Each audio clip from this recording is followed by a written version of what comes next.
Hi, I'm Dominique Bouillet. I'm one of the moderators of the Fenbendazole Cancer Support Group. It's my first video here. So at the end, let me know in the comments if you'd like me to do some more of it, and let me know what topic interests you. In life, I'm a business coach for dentists, and I'm also a transformational coach, and I'm a life coach for cancer patients and their caregivers. Many people who come to our Fenbendazole group are not just looking for Fenbendazole. The reason they come here is because they realize that the traditional medicine often doesn't offer all the answers one needs. And sometimes even the traditional medicine says, that's it, I can't help you no longer. And people come to us and they realize there is a lot more to it than just the 3 solutions the traditional medicine has to offer. And that's why we all here, moderators, we help you in all different kind of questions you have. Now, what I can see is that for a cancer patient or for a caregiver, it can be really tough, especially as a caregiver sometimes, mentally at least.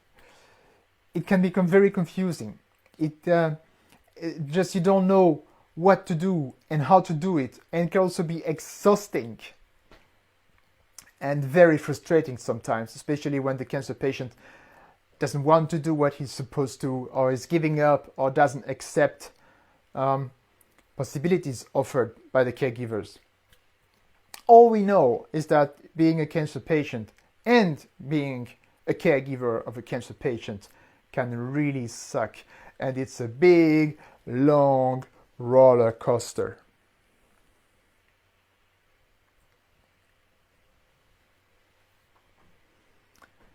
And this can really drive someone mad. Now,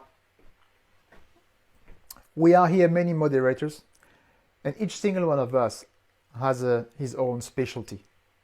Like some are more, like Sarah, very, very versed in all the supplements you can take and need for you, and it can advise you individually.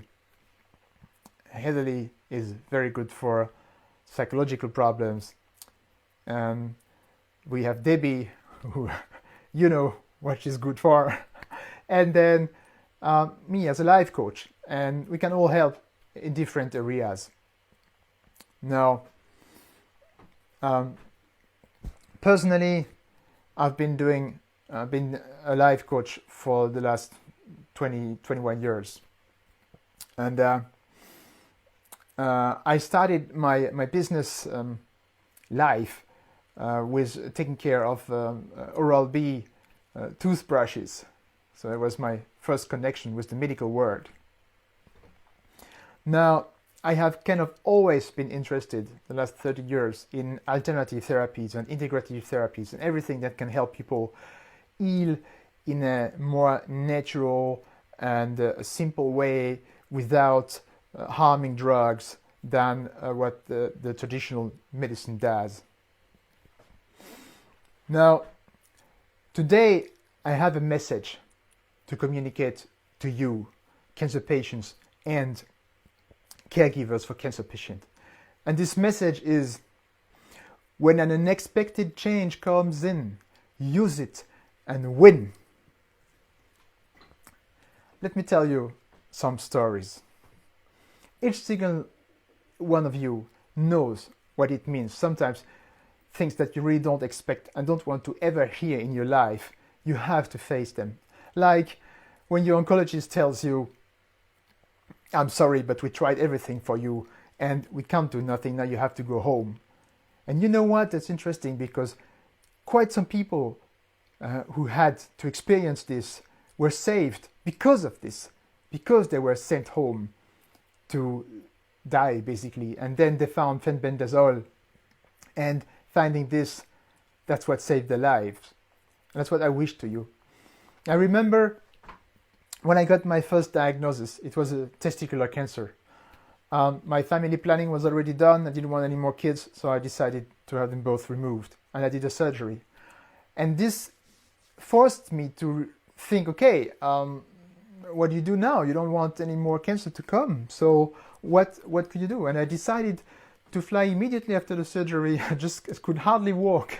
I remember in the airport walking there, it was very tough. But I decided to fly to Florida and do a special mental training thing because I wanted to change my mindset.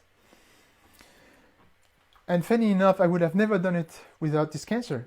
But this was an amazing experience. I learned so much about myself and about life through this. This was a good way of using a change and winning with it. And then 18 months later I got a second diagnosis. Oh, this one was hard. I was not expecting it.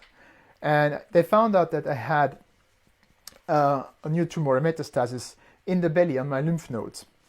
And I remember sitting with the radiologist in front of a big screen, and he's showing me here, you see the red spot? That's a tumor. And I could see it. It was like big red and the rest was black. And then I said, okay. I left the premises. I went to my car. I was alone. I stepped into my car. I sat down and I started crying.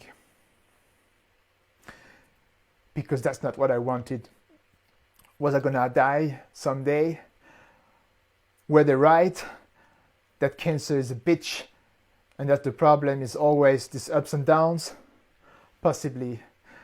So I called one of my best friends and I told her that, and within 15 minutes she built me up and I had hope again. And what I found out is that when you go through things like that, it's a very good filter to find out who is your real friend and who is not, and who you can count on. So these two can be a win. Now, it was not only that. I had I had to do a big surgery, and they opened my belly 50 centimeters long here, took everything away, took the tumor away, put everything back. It lasted 9 hours on the surgery table. And after this, I couldn't sleep more than 1 hour per day for 10 days. I was such a wreck. And nothing was moving. I nearly died because I had no bowel movement. And I think the last night, I just couldn't handle it anymore. And I was wondering, is anything gonna happen to me? Please, my friends, help me, send me ideas.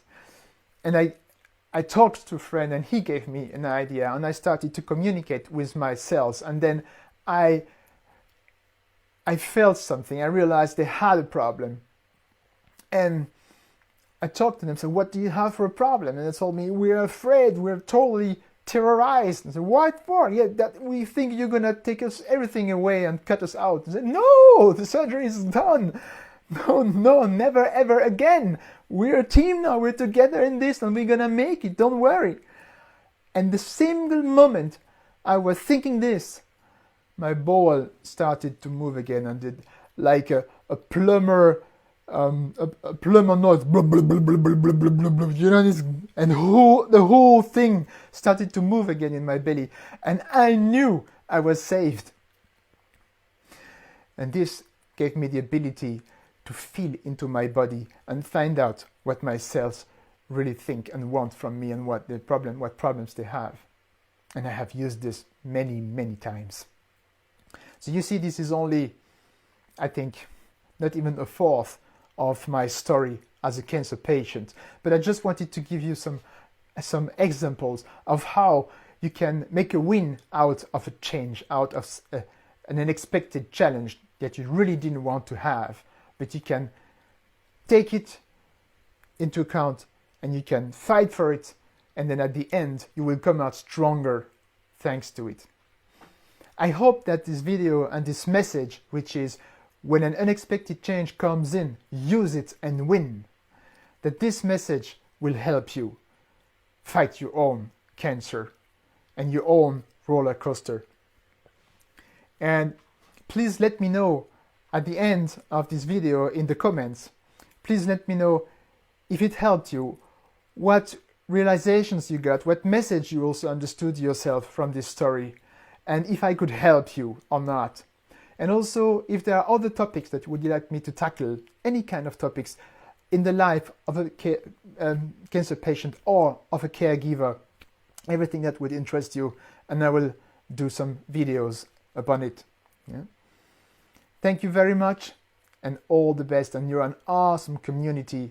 Keep helping each other like you do. That's exactly what we want. We want a world where everybody helps each other and where we all grow to new levels of awareness, and that we can all have a good life, a meaningful life that we can be proud of at the end.